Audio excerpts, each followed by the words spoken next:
Today we'll be discussing the career of actor Chris Hemsworth, and we'll be discussing Alzheimer's disease. This is Doctor versus Comedian.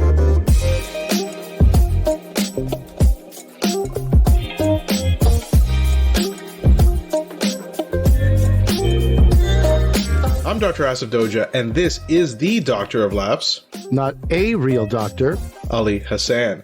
Every episode I pick a topic for Ali from comedy to entertainment, and I question him about it. Then Ali picks a topic from medicine and health and grills me on that topic. Today we'll be discussing the career of actor Chris Hemsworth. And Chris got some concerning medical news recently about his risk of developing Alzheimer's disease in the future. So in our next section, we'll be discussing this disease.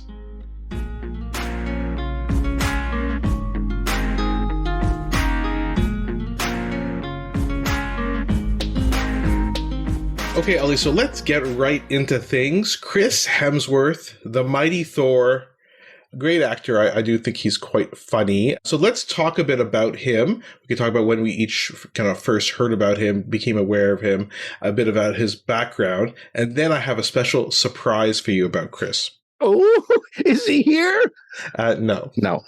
Well, then nothing's really going to compare to that. I'm going to guess that you, as a guy who lays in bed and touches himself thinking about Star Trek, first started watching Chris Hemsworth in Star Trek.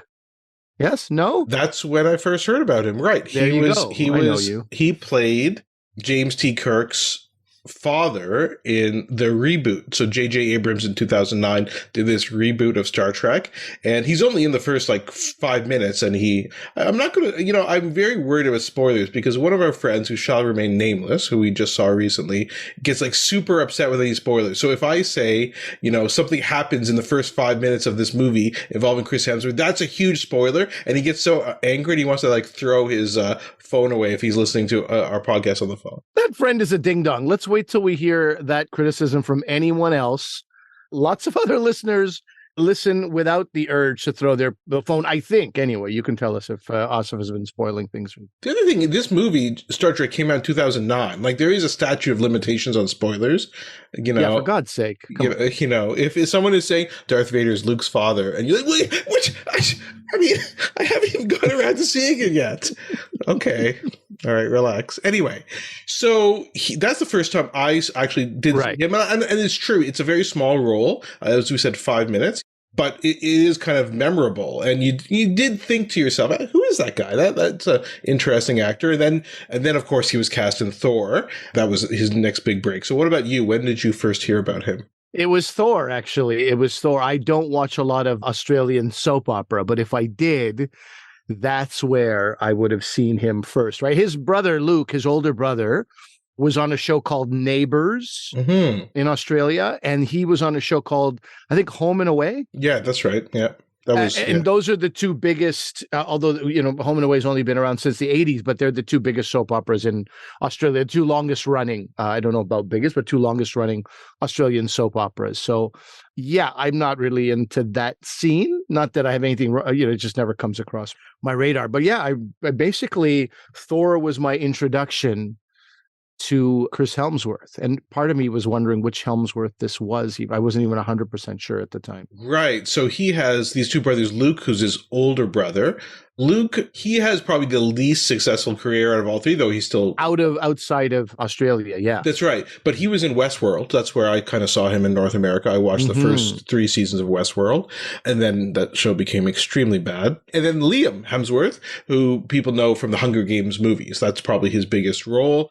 Gail Hawthorne, in case you can. Wow, that's pretty good. And he also was married to what famous pop singer, who I watched a couple of weeks ago on New Year's Eve, doing the New Year's Eve countdown from Miami Beach with Dolly Parton. Blanks, nothing but blanks. Miley Cyrus is the ex-wife of Liam Hemsworth. Yes, and that New Year's Eve party was pretty good. It was great, and especially Dolly Parton. I mean, Dolly Parton is so good, man. Actually, so is Miley Cyrus. She really loves doing cover versions of other songs and doesn't really like playing her own songs. She has a big variety of musical taste. Anyway, very, very off topic. Now, what do you think of Chris Hemsworth in Thor? I thought he's fantastic. I like where Thor has gone also a little bit more making fun of himself. Once Thor becomes, and again, spoiler alert, I don't know, man, come on, suck it. You're not a real fan if you don't know that he got fat and was drinking all the beer in town. And I really liked that. I thought that was a great direction, because there was a time where, I don't know if you know this, Chris Hemsworth was on Dancing with the Stars. Dancing with the Stars, Australia, the Australian version. Yeah, but Hollywood was worried that would affect his role as Thor. And I think I'm getting this right, but I might not. But I believe that they wanted Thor to be this incredibly manly, macho, it's God of Thunder. What's he doing dancing? What's he doing twirls on a dance floor? Very macho, misguided attitude. But I remember at the time that it was possibly going to affect his role in the Marvel Universe.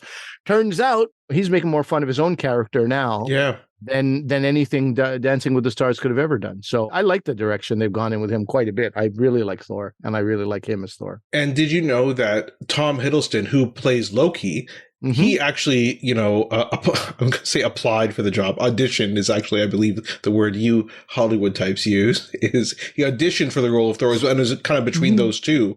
And of course, it went to Chris Hemsworth, and then Tom Hiddleston got the role of Loki. So they got to act together in all these movies. By the way, speaking of dancing, you should look up this video of Tom Hiddleston dancing on some British talk show. I can't remember the name of it. Not Graham Norton? Yes, Graham Norton's talk show. I believe it's Graham Norton's talk show.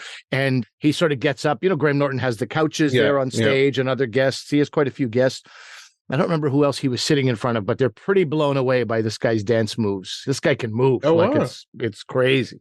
I mean, he's a great actor. Tom Hiddleston as well. He kind of really elevated those Thor movies. And until the first two, I think, were elevated by him. And then, of course, in the third and fourth one, directed by Taika Waititi. And those kind of really made a turn into comedy. And I think Chris Hemsworth is really known now for being this hilarious comedian. Did you see him in the Ghostbusters reboot? I mean, the all-female cast, not Ghostbusters Afterlife that came out last year, but Ghostbusters. No, I have not. So that movie is not good, unfortunately, because I really, it's the one that got slagged, right? Oh, of course I did. Of course I did. He plays the receptionist. Yeah. Oh my God. You know what? I just put that together right now. Oh, wow. Okay. I didn't realize that was the God of Thunder. Oh, really? Sitting beside. Yeah. What? Yeah. I don't know. Anyway, what to tell you. Great role. He was the best part of that movie. And I think he was so funny. The movie wasn't good, which is really too bad, because there's lots of online trolls who were like, oh, because it's women, they didn't like it. Those guys can go jump in a lake. Suck an egg? Yeah, there you go. But unfortunately, it's really objectively not a good movie. So that's the problem. Is I do remember that. It's hard to defend it even though you want to defend it. But anyway, I'm sure it has its fans. Okay. Ali, I think, this is basically it. Hemsworth has 3 kids. He grew up in the outback, and I believe he lives, he does have a home in Australia, I think in the outback. So he kind of does live, this kind of like outdoorsy life when he's not doing his movies. He's married to a supermodel, I believe Spanish supermodel. That's what you do in the outback. You marry supermodels. That's right. Well, everyone is married to a supermodel in the outback. That's what I heard. I heard that. And so, that's basically it. So I thought we'd do something a bit different, Ali. I found some trivia on Chris Hemsworth. So I thought I'd ask you this trivia. All right. This is going to go bad for everybody, but go ahead, bud. Okay. But first of all, see, now I'm kind of like telling you how the sausage is made. Is in that we use a Google Doc that we both share because we can both look at the same time. So you can't look at the Google Doc. Was very mean. He blacked a whole bunch of things out. Yeah, but I now have to unblack it out. Oh, so now you can read it. So don't look at it. Is what I'm telling you. I won't. I close it or something. Okay. All right. Here we go.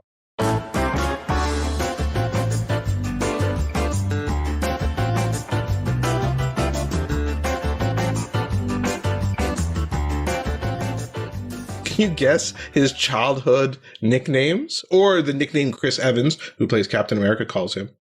Hemsy, Worthy? Yeah, Hemsy was one of his childhood nicknames. Very good. And you just have to play hockey one season and that's easy. That's very, very simple. I think he played hockey. I'm sure he played a lot of hockey in the outback. So Kip and Hemsy were his childhood nicknames, and Chris Evans calls him Hemi. Isn't that cute? Hemi. Yeah. See, that's just the hockey style. That's what that is. Hemi worked hard today, put the puck to me, right on my stick, barely had to do anything. What does Kip mean? You're just going to leave that out there? I have no idea. All right. Okay. Okay, so he has a cinematic crush from a movie. It's a character from a movie, a very famous movie, came out in 1987. It's one of the most popular movies of the 80s. I would say, and I'm being a bit gender profiling here, probably inappropriately, many women will say it is one of their favorite movies from the 80s, but it is a bit of a fable. Okay, that's your clue. Sharon Stone. Basic Instinct. Fatal Attraction. Basic Instinct. I mean, Glenn Close, Fatal Attraction. No. Is that not a fable? No. Is that not told to the children as they lie in bed? In 1980s, a fable. Oh, The Princess Bride. Correct. So his cinematic crush is Robin Wright's Princess Buttercup. Robin Wright. Exactly. Listen, I mean, she's amazing. He's not alone in that. He's not alone. Yeah, that's such a great movie. My family's watched it a million times. Indubitably. So he almost got into 2 big franchise movies, which he auditioned for back in the 2000s. I don't think you've seen either of these, so I'm going to try and give you some clues. So one, he got close to playing a franchise. It was a franchise of an action figure that was made into a movie in the 2000s. No. Channing Tatum's role in G.I. Joe, he almost got that role. These G.I. Joe movies were not very good, by the way. Let's all agree on that. Which I know you're sad about because you collected the action figures. You were a G.I. Joe guy, weren't you? I was more of a Star Wars guy, but I had a handful of G.I. Joe figures, yeah. That's what I'm saying. That's where I remember seeing them. And then he almost was in X-Men Origins Wolverine. Did you see that movie? I did. Hugh Jackman's first solo movie. So he almost played which part? Do you know? No.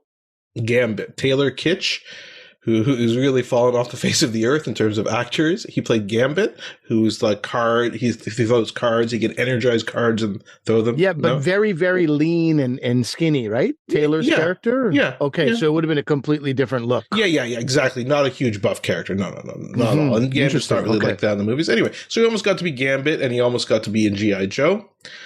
He has a fitness app. Do you know what it's called? I'm sure how would you ever know this? No, can't even guess. Hemi works out. It's called Center, CENTR. How to train, eat, and live better is the slogan. And it's interesting how he started doing this because everybody kept asking him, how do you get in such good shape for the movies? And of course, he didn't want to talk about human growth hormone. I'm just joking. Oh my God, I'm just joking. Please, everybody, relax. So he talks about his fitness, nutrition, what his personal trainer makes him do. And it makes sense, right? If everybody's asking you, it's because they want to know. Sure. Like our friend Marco Timpano was asked so often, how do you start a podcast, that he wrote a book, 25 Things I Wish I Knew Before I Started a Podcast. Now, if he had millions of dollars, he would have just opened up a fitness gym instead. Marco. I think this is not the first time that Marco Timpano has been compared to Chris Hemsworth. No, absolutely not. Okay. Both adorable. So, yeah, that's right. That's right. Both super buff. So his first job, was cleaning something. It's a type of medical equipment that gets rented. Do you know what his job was cleaning? Clothes. It's something you would take from a medical rental place and bring to your house, perhaps after you just had a new arrival in your house. Okay, you've had a baby, and then you rent a incubator because the baby is premature. No, you probably shouldn't bring a baby who needs an incubator to your house. I would probably advise against that. That was the joke. Okay, all right. That's actually, you know what? You should use that for your comedy. It's the new, home births. Okay, home neonatal intensive care unit is the next step. Oh boy, that's probably going to get me in trouble. Okay, what is the answer? The answer is cleaning breast pumps. He worked for a pharmacy that would rent the breast pumps, and he would clean them. There we go. He has a hidden talent, which a lot of people had back in the day, especially our parents would have this talent. Our mothers would have this talent. Nowadays, not that much. People don't do it as much. Juggling? Wasn't your mother a juggler? No. Baking? Sewing? Sewing, exactly. I think sewing is really one of those things that I know a few of my friends who sew, but it's become a bit of a lost art. So his hidden talent is sewing. You don't mean knitting. You don't mean knitting with needles. Sewing. You mean Lots sewing. of I would say more people knit. I'm sure you have some friends who knit. Oh yeah, well, there's knitting clubs. Sewing, to be a good sewer, I mean, that's a lot of work. But I have my friend Aaron is a big sewer. What's up, Aaron? So, Ollie, that's it. That is my quiz about Chris Hemsworth. Is he the hottest of the Chris's? I would certainly say so. We haven't talked, but we'll momentarily talk about his series called Limitless on Disney Plus. And he's supremely watchable just as a guy, even, hanging out in the wilderness. He's he's a beautiful, beautiful man. Sorry, Liam and Luke. Let's talk about Limitless then, and this risk of Alzheimer's that he has. Next section, engage. That's from Star Trek.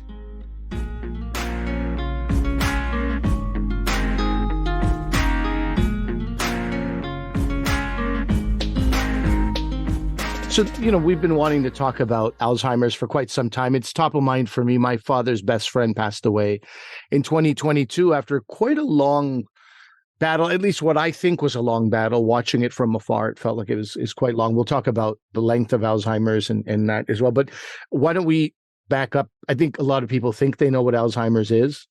And this is one where, sometimes I don't read up about something and I don't know anything about it. This one, I know a fair amount, but I'll still ask you because I'm sure there's a lot more to learn. But how would you describe Alzheimer's? It's a type of dementia, is what I know for sure. Yeah, it's a type of dementia.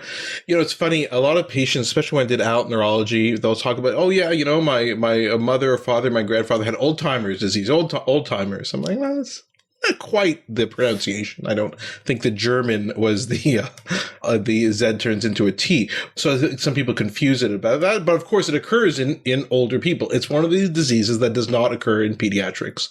A lot of neurologic diseases can occur in both, but not this one. So basically, it's a neurodegenerative disorder. It causes dementia. So dementia is the umbrella term, and you can have different kinds of dementia underneath it.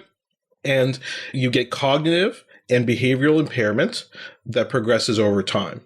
That's basically how it's diagnosed. It's diagnosed clinically, and you could say someone has probable Alzheimer's disease. So clinically just means when you see somebody in the clinic, they go through their history of their memory and their thinking issues, their cognitive issues, then you can diagnose it. A definitive diagnosis can only be made after death. So everybody who has a diagnosis of Alzheimer's disease is probable Alzheimer's because you can only actually make it on autopsy. You can get clues based on some testing. But even if they're in the last weeks of their life having clearly suffered from textbook Alzheimer's, you cannot definitively say it until... Technically, no. Technically, it's what we call a pathologic diagnosis where you need to look at the brains. But I mean, we assume, again, because so many people fit the classic typical form. Mm-hmm. And so what happens briefly, and we'll get a bit more in detail into this in a few minutes, but basically you get these plaques. So these plaques are just these collections of proteins and materials, not like the plaque that's on your teeth, or not even like the plaque that's in your heart. Okay. So you could just think of plaque in this term as being a substance that's accumulated. That's probably the easiest way to think about it. Deposits, good way of putting it. And so it develops in different areas, these plaques, but typically in the hippocampus. And the hippocampus is an area in our temporal lobes. So our temporal lobes in our brain are underneath our temples. And hippocampus, it stands for what? Do you know what hippocampus is? I didn't know it was short for something. I thought it was long enough. I don't know if it's Greek or Latin. Someone will correct me, but it stands for horse or seahorse because it looks like a seahorse on the brain, right? So when you cut open the brain, so you get these deposits there because the hippocampus helps us to encode memory. So now you can see why memory has a big dysfunction in Alzheimer's disease. Then other areas can be involved that are involved in thinking and making decisions. So now it all kind of is getting put together, right? These plaques, develop in these different areas and you have these side effects. What we're not sure about is whether these plaques are the cause of Alzheimer's or simply a byproduct that indicates that you have it, but are they the cause or not? So in other words, if you targeted the plaques, would you be cured or not, right? So we could talk a bit more about that in a second, but that's essentially the very short definition of Alzheimer's disease. What are the other dementias, by the way, or main ones under so the umbrella? The main ones, we talked about one before a few months ago with Robin Williams, which is the Lewy body dementia. And the other type is a vascular dementia. So a vascular dementia is someone who has risk factors for stroke. Sometimes you won't, I'm simplifying this quite a bit, but you won't have like an obvious stroke, right? Where you can't move an arm or a leg or something like that. Instead, what you get is this progressive decline in your cognitive function. But it's actually, I shouldn't actually use the word progressive because it's not. It's actually a stepwise. So you seem to be okay, and then it's like you fall down a cliff, and now you're at a new plateau. So you can see that's a step, right? Then you're doing okay, then you fall down a cliff. But even more common sometimes is a mixed picture, right? Because people could have vascular risk factors for having stroke plus Alzheimer's. And you often see on autopsy later on this mixed pathology. So you can have all these different types. And sometimes it is hard. We have these dementia cognitive neurologists, is what we call dementia specialists, who their job is to diagnose this just based on the clues that they get and from doing some of the testing they do. Okay. How common is Alzheimer's, or should we really talk about how common dementia is now? And is it, it growing? Is it in society? Do we see it? This is always the question. Is it just being diagnosed more and more accurately, or is it actually on the rise? I think we're able to sort out the specific types more, which is better, obviously. But the concern is people are living longer. And, we should probably do a whole episode or maybe even a couple episodes on longevity. Right? People, I want to live longer. I want to live longer. You don't want to live longer. You want to be young longer, because just living longer is predisposing people to having living longer and having more of these dementia processes. Mm-hmm. So how common is it? Well, you want to be useful, but you also want to be pain-free. There's no point in being, right? I think that's what it is. And have all your cognitive functions intact. I mean, that's what people say, right? Like, it is a scary thing. And again, we'll get into this when we talk about what happened with Chris Hemsworth. But yeah, it's common. Alzheimer's disease is the most common subtype, a type of dementia. In the U.S., if we're just talking U.S. numbers, there's about 6.08 million Americans who either have Alzheimer's disease or what we call mild cognitive impairment, the early kind of symptoms of Alzheimer's disease. That's expected to grow to 15 million by 2060, again, because people are living longer. It's the sixth leading cause of death in the U.S., accounting in 2014 for about 3.6% of all deaths. And it's also a major economic problem because the cost of Alzheimer's disease and other dementias is estimated in 2017 in the US to be $259 billion. And it's estimated in the next 30 years or so, it could rise as high as $1.1 trillion. When we talk about cost, are we talking about to the medical system, or are we talking about just societally, somebody with Alzheimer's could have an accident and that's a cost? All those things. Mainly it's medical costs, but cost to society as well, right? Because you also have to keep in mind indirect costs. Ollie, you and I, for better or for worse, are in this, what we call the sandwich generation, right? Our parents are getting older, so we had to take care of them. Obviously, you had to take care of your mom quite a bit last year before she passed away. My parents are getting older. They have medical issues. And we also have our kids to take care of as well. And of course, you have some younger kids than I do. So it's tough, right, to balance these sort of things. So what about the cost of us, you and I, say, taking time off work to go care for our parents, right? There are costs to society for this. You're ruining sandwiches for a lot of people, including me, by the way. I'm a big fan until you described us as the sandwich generation. Okay. When did your German buddy come to fore and rise to prominence and start diagnosing Alzheimer's? Yeah, it was 1901, the beginning of the 20th century. Okay. Allzheimer's. I've never heard of the name Allois for a human before, but anyway, he was a neurologist observing a patient in a Frankfurt asylum, a woman whose name is Mrs. Auguste D. Now, this is back in the unethical times where, it's pretty much confidential if I just use their first name and just their last initial, right? So she was 51 years old. And she had the short-term memory loss and other behavioral symptoms.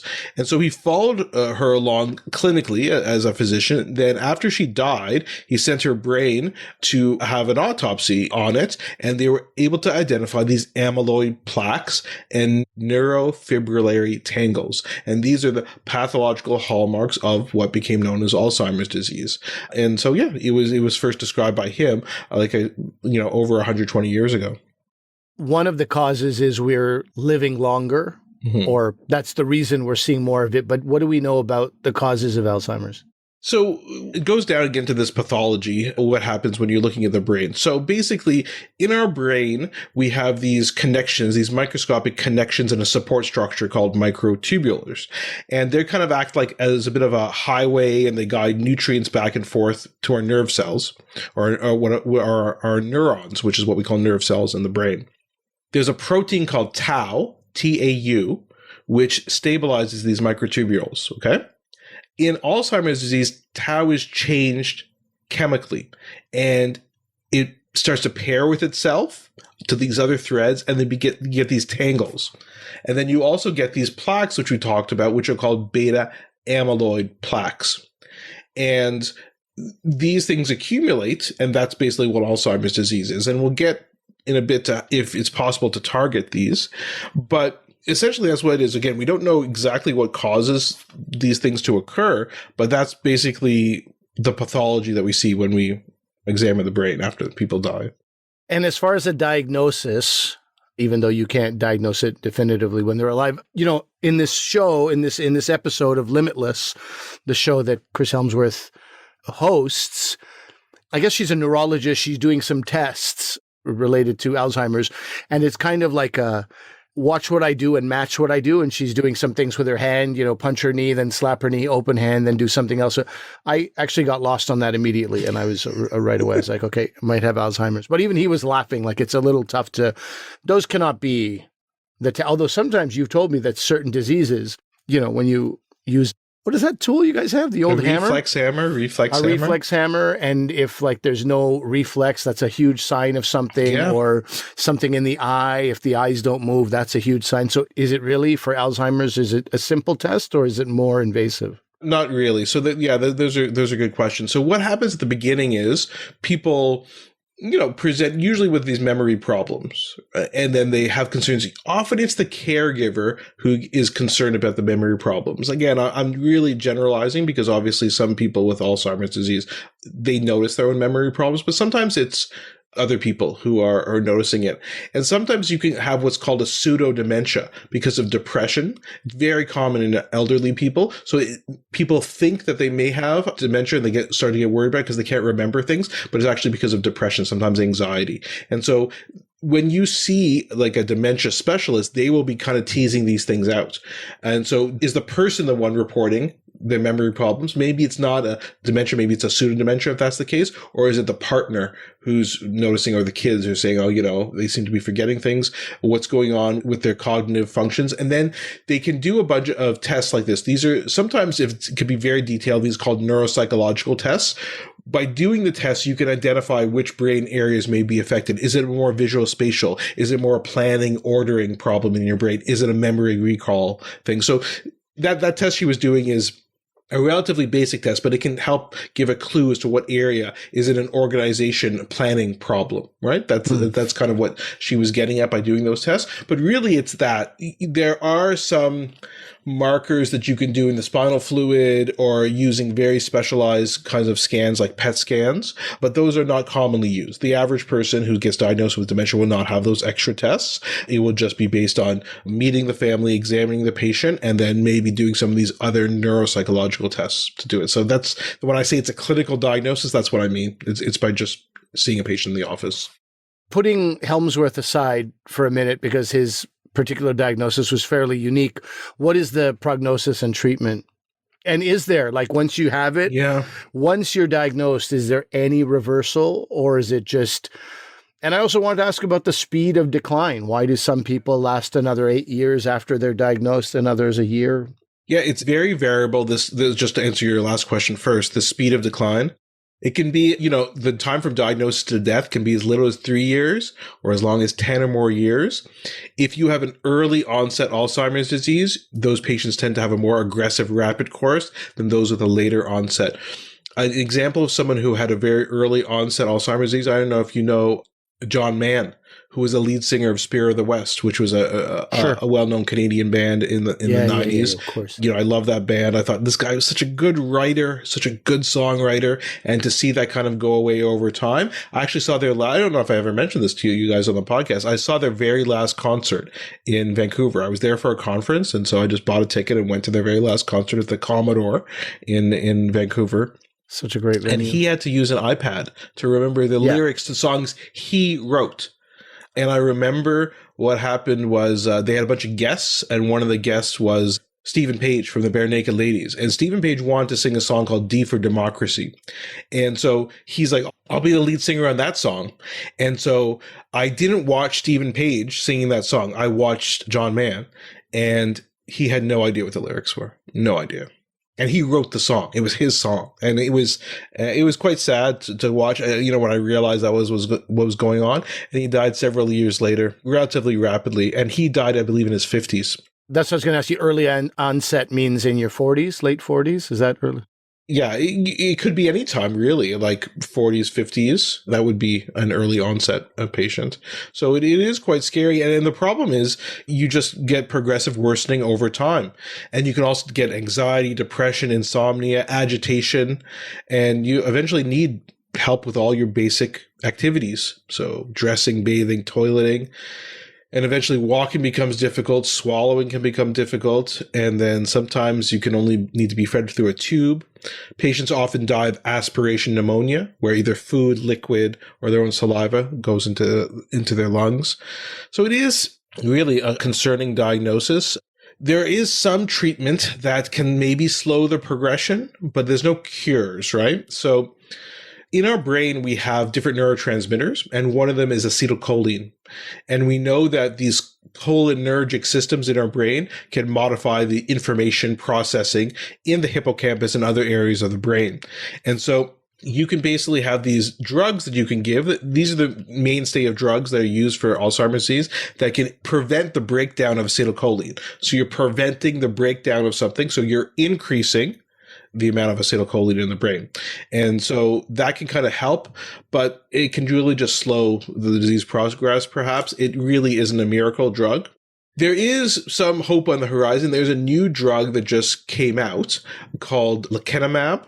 You may have heard about it. The big study came out in New England Journal of Medicine a few months ago. So this is an antibody, what's called a monoclonal antibody that binds to amyloid beta proteins, the substance that makes up the plaques. Okay. And so they've done a bunch of studies in the past trying to see if they could target these amyloid beta plaques, and they never really found anything. So this actually binds to these amyloid beta soluble protofibrils. Doesn't really matter, but this is slightly different than the studies in the past, because all those studies in the past were negative, but this was actually a positive study. So they enrolled people with early Alzheimer's disease who had evidence of amyloid deposition on a PET scan, or they did a spinal fluid test. And basically they gave the patient this monoclonal antibody.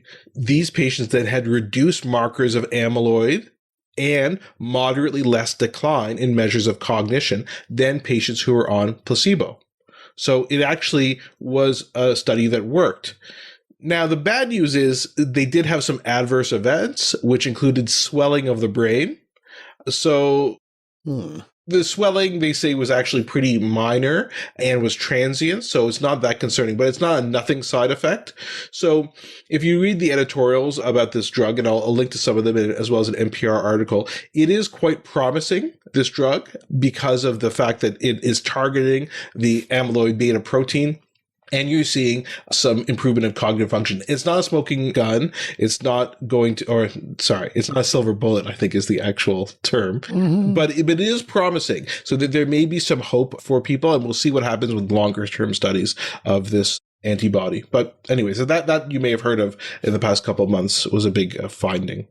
Yeah, I think it's interesting that in this Limitless documentary, and we'll wrap up on this, we don't hear anything about the treatments that a millionaire celeb would have access to. Instead, he talks about the need and the requirement, for sleep and better quality food, which I think as far as good quality food and exercise as well is a huge part. Mm-hmm. I feel like he would already have that. Right, exactly. He has unlimited resources. Unlimited resources. So it's really about his sleep, which has always been an issue since he was young, he says.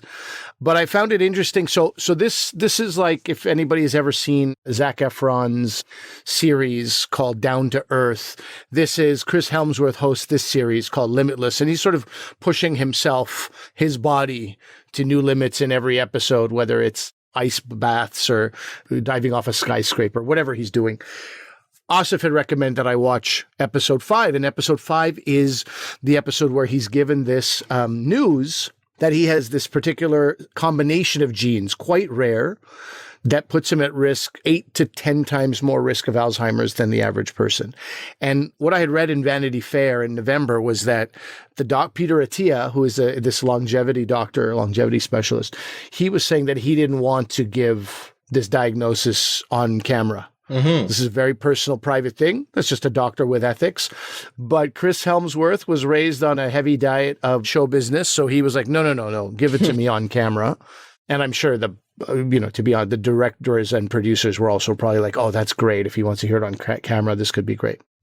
This is just how television and reality television works. But he was given that diagnosis, and from what I read, it was an authentic thing for him to hear it the first time. And yeah, so he, it's an interesting episode. For the sake of TV, they go on sort of basically what they do is they immerse themselves in nature for 2 days. How they do it and what they do specifically is a little more television sexiness. But in my mind, the takeaway for me was the benefit of being in tune with nature, clearing yourself of modern distractions, our phones, our stresses, the rest of it, and challenging your brain, which is something we've heard about Alzheimer's a lot, which you have not mentioned yet, that when people talk about ways to, I don't think they say combat, but in any case, ways to keep your mind active. You learn a new language, you learn a new instrument, you play puzzles and games and these kind of stuff. What are your thoughts on that? A lot of experts will say that doing mentally challenging activities, like you said, puzzles, brain teasers, things that invoke your cognitive functions more, may reduce the risk of developing people who are at risk.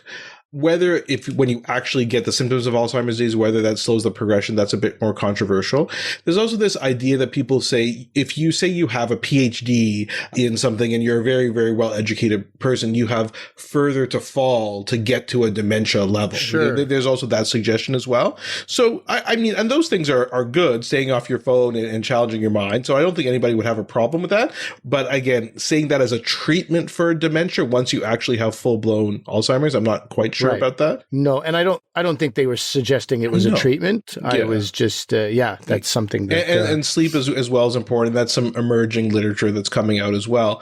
But why don't we just dive into what this is, because it's pretty shocking. So this is why you need to be a bit careful by doing genetic testing, like doing the 23andMe and those ones that I forget what the other one's called. Ancestry.com or where you could do the genetic testing, because you might get some results you don't really want to know, because what they said was they were going to do a battery of genetic tests and see what the future might have waiting for him. But I don't know if we mentioned this, his grandfather, Chris's grandfather, has Alzheimer's disease, and he's seen how that can ravage your mind. So if we talk about genetic causes of Alzheimer's, there are some genes that unequivocally cause early onset Alzheimer's disease. One of them is a gene that encodes amyloid precursor protein, which is involved in this pathway of this amyloid deposition and these amyloid plaques. That's found on chromosome 21. Ollie, there's another disease that's called trisomy 21, where you have 3 copies of chromosome 21. Do you know? I don't know if you know. That's Down syndrome. Oh, okay. I did not know that. And so people with Down syndrome are at increased risk of developing Alzheimer's disease. But a lot of people don't know that. No way. No, definitely never heard of that. Then there's 2 other genes called presenilin 1 and presenilin 2 that also confer you to get early onset Alzheimer's disease. But what Chris had is something different. So those other genes, the 3 ones I just talked about, those ones, if you have these mutations, you will basically get early onset Alzheimer's disease. There may be some exceptions, but that's what will happen. But what he has is a risk factor. So it doesn't mean 100% you will, but you are at an increased risk. So this is the mutations in something called apolipoprotein E. And he has this E4 allele. And this E4 allele, if you have, 2 copies of it, you have a significantly greater risk of developing Alzheimer's disease. The mean onset is lower for you if you have these 2 copies than other people. Usually before 70 is when you'll manifest symptoms. And now most patients who develop Alzheimer's disease do not have these alleles. So it basically acts as a risk factor for him. So as you said, he is at an increased risk. I don't know what to say. Like, he has this risk factor. The question is, Ali, would you want to know this? Right? I don't know if he wanted to know this or not. He found this out. If you say do one of these 23andMe tests or do this battery of tests that he had through Dr. Attia, and you find out you have the BRCA genes for breast cancer, there's something you could do about that, right? If you may want to opt for mastectomy, as we talked about on a previous episode, maybe have your ovaries removed for ovarian cancer. There are options, but are there options really for him in just doing this? Well, Dr. Attia starts off by saying, I want to put you on a plan. I don't know if he phrased it that way, but I want to do some things with your life. We want to look at some things that can bring down your risk from 8 to 10 times to a normal risk of the everyday human being, right? And that began, number one, first and foremost, which is very telling, which is why we're going to do an episode devoted to sleep and devoted to rest. He recommended rest as the first thing. Yeah, we've talked about this before, Ali. Like, I think those recommendations being made to the general public to say, like, oh, you should decrease sleep, you can maybe decrease your risk of Alzheimer's, prescribing that to an individual person to decrease his risk, I don't know. I don't know if there's enough evidence there to do it. Is it good for Chris to eat well, exercise, and regulate sleep? Probably it is. It's going to help a bunch of other things. I don't know. I mean, it's the most you can do, but you avoided my question. What would you do? Oh, you're asking me what would I do if I found out? No, would you want to know? Would you want to know about this? Because here's another example. We gave an example of the BRCA1 gene where you could actually do something. Another example is Huntington's disease. Huntington's disease is an inherited disease in the family, and you get progressive cognitive problems, psychiatric issues, and abnormal movements, and you eventually die from it. And if you have a parent who has Huntington's disease, you have a 50-50 chance of getting it. So do you want to know? I think I'd want to know. And Huntington's disease is no real treatment, unlike, say, the breast cancer, where there's maybe some options. And unlike what Chris has, which is just a risk. It's not saying he's going to have it. But would you want to know? Because if you don't have it, then you can relax, right? And you can say, I'm good. And if you do have it, though, how does that affect you mentally? Panic. No, I mean, some people are like, well, it's good I know I can live life to its fullest in a way that maybe I wouldn't have had I not known until this diagnosis comes, or I can start having conversations with my family about end of life planning. I think personally, I'd rather know. And that's fine. And everybody's individual. I'm not sure I would want to know, but I don't know. I'm not sure I would. So all this to say, it's very interesting thing that came out. I encourage people to watch that episode. It's very interesting. I have some comments about that episode, but maybe we can save that for another day. Like, the neurologist who was helping him with the cognitive stuff travels with him to the outback and sets up a map for him to, not an obstacle course, but like almost like an orienteering session for him to do. Yes. It's a bit of a bridge too far to assume that every neurologist is going to be following That's you. Television. That's television. That's television. Yeah. And it's Darren Aronofsky. Do you know Darren Aronofsky? I do. Slightly controversial fella, but yeah, sure. He's the director of the show. And as you said, he's done other ones like this. He did one with Will Smith years ago, so for the National Geographic Channel. So anyway, check it out. I encourage you guys to see it. Hopefully you guys found this interesting. And we wish the best for Chris Hemsworth. I would find it stressful knowing it, but he's trying as much as he can to integrate some of these recommendations.